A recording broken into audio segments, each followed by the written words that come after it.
அனைவருக்கும் வணக்கம். கேப்டன் பிரபாகர் இந்த படம் பார்த்தீங்கன்னா உண்மையிலேயே ஒரு தமிழ் சினிமாவில் எவர்கிரீன் படம். இன்றைக்கும் ஒரு அசைக்க முடியாத ஒரு டைட்டில்.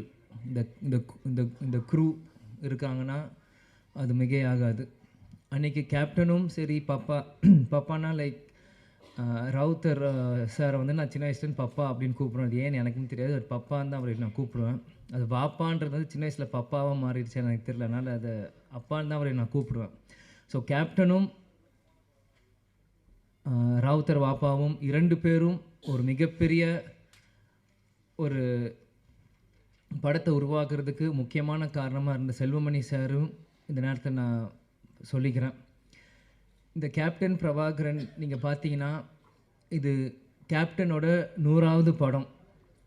ஆனால் கேப்டன் மறைந்து ரீரிலீஸ் ஆகி இது கேப்டனோட முதல் படமாக நம்ம எல்லாருமே அதை கொண்டாடணும்.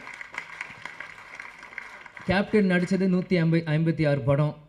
அதில் 100வது படம் கேப்டன் பிரபாகரன் தான் இது முதல் படம். இதே மாதிரி இன்னும் அவர் நடித்த 150 படத்துக்கு மேலேயும் இனி ஒரு வருஷம் அதை ரீரிலீஸ் பண்ணி இப்போ இருக்க யங்ஸ்டர்ஸ்க்கும் இப்போ இருக்க ஜென்ரேஷன் அந்த மாதிரி ஜென்சி கிட்ஸ் அப்படின்னு சொல்கிற மாதிரி இப்போ இருக்க ஜென்ரேஷன்ஸ்க்கு அன்றைக்கி கோல்டன் பீரியடில் சினிமா இன்றைக்கி வந்து டிஜிட்டலாக இருக்குது. அன்றைக்கி ரீல் காலத்தில் ரீல்ஸ் செல்வமணி சார் சொன்ன மாதிரி அன்றைக்கி எப்படிலாம் கஷ்டப்பட்டு இந்த மாதிரி ஒரு படைப்பை உருவாக்குனாங்களோ இன்னி இருக்க ஜென்ரேஷன்ஸ்க்கும் ஃபிலிம் இன்ஸ்டியூட் ஸ்டூடெண்ட்ஸ்க்கும் இது ஒரு கேஸ் ஸ்டடி மாதிரி இந்த படங்கள் ரீரிலீஸ் பண்ணும்போது தான் அப்பற்பட்ட 80s 90s அந்த இருக்க டைரக்டர்ஸ் ப்ரொடியூசர்ஸில் எப்படிலாம் கஷ்டப்பட்டு ஒரு படத்தை எடுத்தாங்களோ இப்போ இருக்க யங்ஸ்டர்ஸ்க்கு அது நிச்சயமாக அது புரியும். இன்றைக்கி இந்த கமலா சினிமாவிலேருந்து நம்ம பேசிகிட்டு இருக்கோம். வரும்போது முதல்ல அந்த கமலா தேட்டர் ஓனர் வந்து நீங்கள் வெல்கம் டு கமலா அப்படின்னு சொன்னார். சின்ன வயசுலேருந்து கேப்டன் படங்கள் எத்தனையோ படங்கள் கமலா தேட்டரில் விசில் அடித்து நான் பார்த்துருக்கேன். ஞாபகம் இந்த தேட்டர் எனக்கு கொடுக்குது. பிறகு ராவுத்தர் பப்பாவும் கேப்டனும் எப்படிலாம் ஒரு ஃப்ரெண்ட்ஷிப்பாக இருந்து பல படங்கள் அவங்க தயாரித்தாங்க. அதில் 60-70% எல்லாமே மிகப்பெரிய ஒரு ஹிட் அந்த படங்கள் எல்லாமே. அதே மாதிரி பார்த்தீங்கன்னா கேப்டன் பிரபாகர் டெக்னீஷியன்ஸ் அப்படின்னு பார்த்தீங்கன்னா இன்றைக்கி இவங்க எல்லாருமே சினிமாவின் ஜாம்பவான்களாக இருக்காங்க. நம்ம எல்லாருமே ஒரு டைம் ட்ராவல் பண்ணி ஒரு 34 இயர்ஸ் முன்னாடி போவோம். இன்றைக்கி எப்படி அவங்களாம் அன்றைக்கி இருந்திருப்பாங்களோ இன்றைக்கி அதே வேகத்தை அதே உத்வேகத்தோடு தான் ஒவ்வொருத்தவங்க பேசும்போது அவங்க நான் கண்ணிலையும் அவங்க இதில் நான் பார்த்தேன்.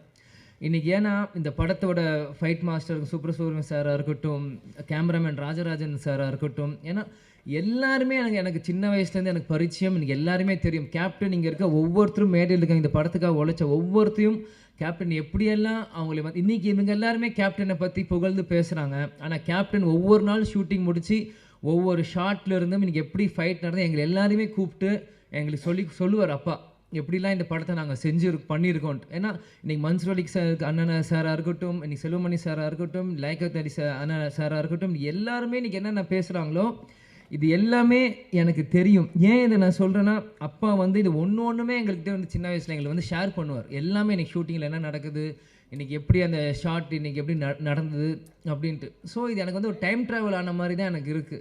இன்றைக்கி ஒரு 30 வயசு மேலே இன்றைக்கி வந்து நான் பேசுகிறப்போ அன்றைக்கி நான் குழந்தையாக இருந்தப்போ எனக்கு என்னெல்லாம் இந்த படத்துக்கு பண்ணாங்களோ எல்லாமே எனக்கு வந்து டைம் ட்ராவல் இருக்கிற மாதிரி இன்றைக்கி இருக்குது. அன்றைக்கி இருந்த இளைஞர்கள் இன்றைக்கி ஜாம்பவான்களாக இருக்காங்க. இந்த பொறுப்பு இன்றைக்கி இருக்க இளைஞர்களுக்கு நம்ம வந்து இந்த படத்தை நம்ம தூக்கி கொண்டாடணும். இது நம்மளோட பொறுப்பு. ஏன்னா இப்படி இருக்கும்போது தான் இந்த மாதிரி பல படைப்புகள் இன்றைக்கி இருக்க யங்ஸ்டர்ஸ் பார்க்க முடியாத படங்கள் இன்றைக்கி திரும்பி வரும். இன்றைக்கி பார்த்தீங்கன்னா ஏன் இதை சொல்கிறேன்னா நம்ம டெக்னீஷியன்ஸ் நம்ம மேக்கப் மேன் ராஜவனாக இருக்கட்டும், இன்றைக்கி நம்மளோட இல்லை நம்மளோட ராஜேந்திரன் காஸ்டியூமர் அவராக இருக்கட்டும், எல்லாருமே கேப்டனை ஒவ்வொரு விதமாக ரசித்து தான் இன்றைக்கி கேப்டனாக இன்றைக்கி ஒரு 150 படம் பண்ணியிருக்காங்கன்னா இங்கே இருக்க ஒவ்வொருத்துக்குமான ஒரு எல்லா ஒரு கடமையிலும் பொறுப்பும் இருக்குது. இன்றைக்கி நீங்கள் பார்த்தீங்கன்னா இன்றைக்கி ரம்யா கிருஷ்ணன் மேடமாக இருக்கட்டும், இன்றைக்கி அந்த ஆட்டமாக தேரோட்டம் இன்றைக்கும் அவங்க நடந்து வரும்போது நாங்கள் பார்த்தேன். எனக்கு அவங்க நடந்து வரும்போதே எனக்கு அந்த பாட்டு மைண்டில் எனக்கு அடிக்க ஆரம்பிச்சிருச்சு. அந்த இளையராஜா சார் மியூசிக் அப்படின்னு அவங்க நடந்து வர மாதிரியே தான் எனக்கு அது இருந்தது. இன்றைக்கி சரத் சார் இன்றைக்கி வந்து சுப்ரீம் ஸ்டாராக இருக்கும்போது இந்த படத்தில் இருக்கும்போது நான் அப்படியே அன்றைக்கி கனெக்ட் பண்ணுறேன். அன்றைக்கி எவ்வளோ இளமையாக ஒரு மிஸ்டர் மெட்ராஸ் அப்படின்னு டைட்டில் எடுத்து அந்த படத்தை ஆரம்பிச்சிருக்கும் போது சரத் சார் இந்த படத்துக்கு எவ்வளோலாம் கஷ்டப்பட்டுருப்பார். செல்வமணி சார் சொன்ன கழுத்தில் உடஞ்சிருந்து இது ப்ராப்ளம் இருந்தது. இந்த மாதிரி பல விஷயங்கள் இவங்க பண்ணியிருக்காங்க. அதே மாதிரி மன்சூர் அலிகான் அண்ணா வந்து அவர் வந்து நான் சின்ன வயசுலேருந்து அவரோட நான் எந்த ஷூட்டிங் போனாலும் என்னை தூக்கி வச்சு விளையாடுவார், கொண்டு வர. கேப்டன் ஷூட்டிங் முடிச்சோடனே சண்டை போடுவார். அவருக்கு தெரிஞ்ச விளையாட்டு எல்லாமே ஃபைட்டு தான். அதுக்கு பிறகு ஒரு சண்டை அப்படின்னா ஒரு மன்சூர் அலிகான் அவரோட தான். ஏன் இதை நான் சொல்கிறேன்னா, ஷூட்டிங் தாயகம் அப்படின்னு ஒரு படத்தில் போகிறப்போ மூக்கு இவ்வளோ பெரிய மூக்கு இப்படி வச்சுட்டு குண்டு மணாலியில் பின்னாடி வந்து பயமுறுத்துறது, எங்களை தூக்கிட்டு போகிறது, அவங்களோட டாட்டர்ஸ் ரூபியாக இருக்கட்டும், இந்த மாதிரி எத்தனையோ பேர் அவங்களோட சின்ன வயசில் நாங்கள் பழகியிருக்கோம். அவன் கேப்டன் பிரபாகர் அப்படின்னு பண்ணும்போது என்றைக்கு கேப்டன் அவரை உருவாக்குனாரோ, கேப்டன் மறைந்த அந்த டிசம்பர் 28 கேப்டன் காலடியிலே கடைசி வரைக்கும் இருந்து கேப்டன் இருந்து அழிஞ்சு சேர்ந்த ஒரு நல்ல உள்ளம்தான் மன்சூர் அலிகான் அவர்கள். இந்த மாதிரி இது வந்து எனக்கு வந்து இது வந்து ஒரு படத்துக்காக நான் வந்து பேசுகிறனோ இல்லை இவங்க டெக்னீஷியன்ஸ் அவங்களுக்கு முன்னாடி பேசுகிறோம் எனக்கு இல்லை. இவங்க எல்லாருமே எனக்கு ஒரு ஃபேமிலி மாதிரி தான் எனக்கு தெரியுறாங்க. ஏன்னா செல்வமணி சார் நான் அவர் சொன்ன மாதிரி அவர் எப்பயுமே அவர் காரில் வருவார், அவர் வீட்டுக்கு போவார், ஹாய் சொல்லுவார், ஹலோ அங்கிள் நாங்கள் சொல்லுவோம், நாங்கள் விளையாடிட்டு இருப்போம். சிவா சாராக இருக்கட்டும், இது யாராக இருக்கட்டும், நாங்கள் சின்ன வயசுலேருந்து அவங்கள சுற்றி தான் நாங்கள் வளர்ந்துருக்கோம். இன்றைக்கி அடுத்த ஒரு தலைமுறை வரும்போது என்னை முன்னிலைப்படுத்தி என்னை கொண்டு வரும்போது உண்மையிலே எனக்கு ரொம்ப ஒரு கௌரவமான ஒரு பெருமையான விஷயமாக இதை நான் பார்க்குறேன். நிச்சயமாக ஏன்னா நான் எப்பயுமே அப்பா கிட்ட கேட்பேன், எனக்கு எதுக்கு விஜய் பிரபாகரன் பேர் வச்சிங்க, அவனுக்கு சண்முக பாண்டியன் வச்சு. ஏன்னா ஸ்கூலில் எல்லாருமே கேட்பாங்க. இப்போ இருக்கும்போது ஸ்கூலில் படிக்கும்போது what is your father surname last நேம்ன்றபோது விஜய் பிரபாகர் அப்படின்னு நான் சொல்லுவேன். விஜய் காந்த் எதுக்கு உங்களுக்கு காந்த்னு வைக்கல, பிரபாகர்னு வச்சிங்க அப்படின்னு எல்லாரும் கேட்பாங்க. அப்போ நான் சின்ன பையனும் அப்பாட்ட போய் கேட்டேன், எதுக்குப்பா எனக்கு விஜய் பிரபாகரன் பேர் வச்சிங்க அப்படின்னு சொல்லும்போது, இந்த படத்தோட 100வது படம் எடுக்கிறப்போ நீ பிறந்த பிறகு இலங்கை விடுதலை புலி பிரபாகர் அவர் நினைவாக உனக்கு நான் இந்த பேரை வச்சேன் அப்படின்னாரு. ஆனால் இந்த பேர் உனக்கு இப்போ வச்சது உனக்கு புரியாது, நான் நாளைக்கு இல்லைனாலும் இந்த பேர் சொல்லி உன்னை உயர்த்தும் அப்படின்னாரு. எனக்கு சின்ன வயசாக இருக்கும்போது அது எனக்கு பெருசாக எனக்கு புரியல. ஆனால் இன்றைக்கி இந்த படத்துக்கு வந்து இந்த ஆடியோ லான்ச் முன்னாடி உங்கள்கிட்ட பேசும்போது தான் இந்த செகண்ட் தான் எனக்கு 100% அது வந்து நான் உணர்றேன். ஏன்னா இப்போ இருக்க ப்ரொடியூசர் நம்ம கார்த்திக் டிஸ்ட்ரிபியூட்டர் வந்து போன வாரம் கட்சி ஆஃபீஸில் என்னை வந்து சந்திச்சு இந்த மாதிரி நீங்கள் கண்டிப்பாக இந்த படத்துக்கு நீங்கள் வரணும் ஆடியோ லான்ச்சுன்றப்போ அன்றைக்கி செல்வமணி சாரும் கூப்பிட்ருக்காங்க அப்படின்னு எனக்கு வந்து மறுப்பு சொல்ல முடியல. ஏன்னா என்றைக்குமே நான் நோ சொல்ல மாட்டேன். அன்பால் கூப்பிட்டாங்க எங்கே இருந்தாலும் நான் ஓடி வந்துடுவேன். அன்றைக்கி வந்து கண்டிப்பாக வரணும் அப்படின்னு சொல்லியிருந்தாலும் செல்வமணி சாரே சொல்கிறாரு, படத்தோட டைரக்டர் இவர் சொல்லும்போது நம்ம எப்படி பண்ணுறப்போ, ஆனால் உள்ளம் தேடி இல்லம் நாடி அப்படின்னு சுற்றுப்பயணம் அன்றைக்கி நம்ம தொடங்க ஆரம்பிச்சிட்டோம். தொடக்கிறப்போ எப்படி சொல்கிறேன்னு தெரியல. முந்தா நேற்று பார்சாதிங்க ஃபோன் கண்டிப்பாக வரணும் அப்படின்னு சொல்லிட்டாங்க. சரி வரேன் அப்படின்னு சொல்லிடுங்கன்ற. நேற்று திருப்பத்தூரில் பிரச்சாரம் போயிட்டுருக்கோம், பயங்கர மழை, வண்டி வரவே முடியல. என்ன இருந்தாலும் சரி நாளைக்கு பிரச்சாரம் முடிந்து நைட் 10 மணிக்கு மேலே கிளம்பி காலையில் வந்து சேர்ந்து இன்றைக்கி முன்னாடி வந்து நிற்கிறேன். ஏன்னா இதுதான் கேப்டன் எங்களுக்கு கற்றுக் கொடுத்துருக்கிறார். நீ நம்ம குடும்ப விழாவுக்கு போறியோ இல்லையோன்னு கவலை இல்லை, உன்னை அன்பால் கூப்பிட்டா நம்ம கட்சிக்காரங்களும் சரி சினிமாக்காரங்க யார் கூப்பிட்டா அந்த செகண்ட் போய் நிற்கணும்ன்ட்டு ஒரு வார்த்தை கொடுத்துட்டோன்னா அங்கே போய் நிற்கணும். இதுதான் சொல்லுவார், துளசி கூட வாசம் மாறினாலும் மாறும், ஆனால் தவசி புல்லாக வார்த்தை மாறக்கூடாதுன்னா அது இது ஒரு முன்னுதாரணம். இதுக்காக இந்த 35 வருஷத்துக்கு பிறகும் இந்த படம் வந்து இங்கே ரிலீஸ் ஆகுதுன்னா கண்டிப்பாக அப்பா எனக்கு அந்த பேர் வச்சுருக்காரு. இந்த படத்தை கொண்டாட இன்றைக்கி லட்சக்கணக்கான தமிழர்கள் இன்றைக்கி உலகம் முழுவதும் இருக்காங்க. இந்த இடத்தில் நான் இன்றைக்கி கேப்டன் இல்லை, அன்றைக்கி நான் பிறந்தேன், ஆனால் இன்றைக்கி அப்பா நம்ம கூட இல்லை. இருந்தாலும் நம்ம அந்த இடத்துல போய் நிற்கணும், கேப்டனுக்கு பதிலாக நம்ம அங்கே போய் இருக்கணும். இந்த படத்தை கேப்டன் இல்லாட்டியும் எங்கள் அப்பாவை இந்த விஜய் பிரபாகர் நான் கொண்டாடுறோம் இந்த யூனிட்டோட சேர்ந்து இன்றைக்கி நான் வந்து இருக்கேன். அம்மா கூட சொன்னாங்க, எதுக்கு ஷம்மு தான் சென்னையில் இருக்கா போட்டேன். இல்லை நான் போகிறேன், நான் வரேன்னு சொல்லிட்டு நான் போகிறேன், எவ்வளோ தூரமாக இருந்தாலும் சரி நான் வரேன். முடிச்சுட்டு நாளைக்கு காலை நான் திரும்பியும் வந்து சுற்றுப்பயணம் நான் கலந்துக்கிறேன். ஆனால் இன்றைக்கி மற்ற இந்த படம்னா கூட நான் யோசிச்சிருப்பேன். ஆனால் இந்த டைட்டில் இந்த கேப்டன் பிரபாகருக்கு இந்த விஜய் பிரபாகர் கண்டிப்பாக வரணும், அப்பா இல்லாத நேரத்தில் இந்த விஜய் பிரபாகர் கண்டிப்பாக இங்கே இருக்கணும் அப்படின்னு சொல்லி வந்து இந்த விழாவில் நான் பங்கேற்றதுக்கு எனக்கு உண்மையிலே ரொம்ப சந்தோஷமாகவும் பெருமையாகவும் இருக்குது. நான் வாழ்ந்த இந்த வாழ்க்கைக்கு முதல் பலன் நான் அடைஞ்சிட்டேன் அப்படின்னு தான் நான் நினைக்கிறேன்.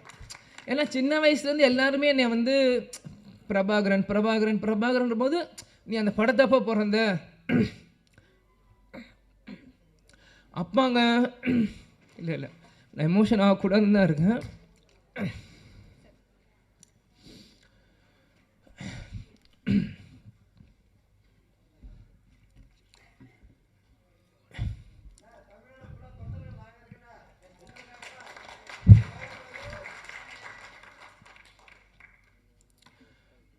கேப்டன் எங்கேயும் போல, நம்மளோட தான் இருக்கார். இவங்க இவ்வளோ நேரம் நம்ம எல்லாரும் பேசினாங்களே, இதுதான் கேப்டன்.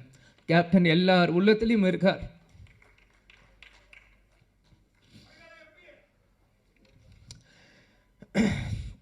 அதெல்லாம் எனக்கு முக்கியம் இல்லை. கடைசி வரைக்கும் நம்ம விஜயகாந்த் பையன்றது எனக்கு தெரியும்.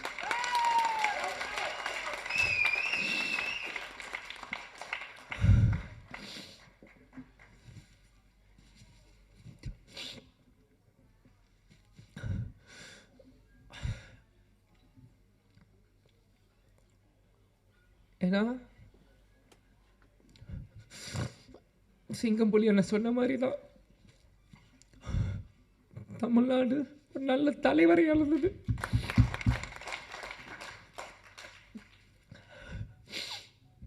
சாரி.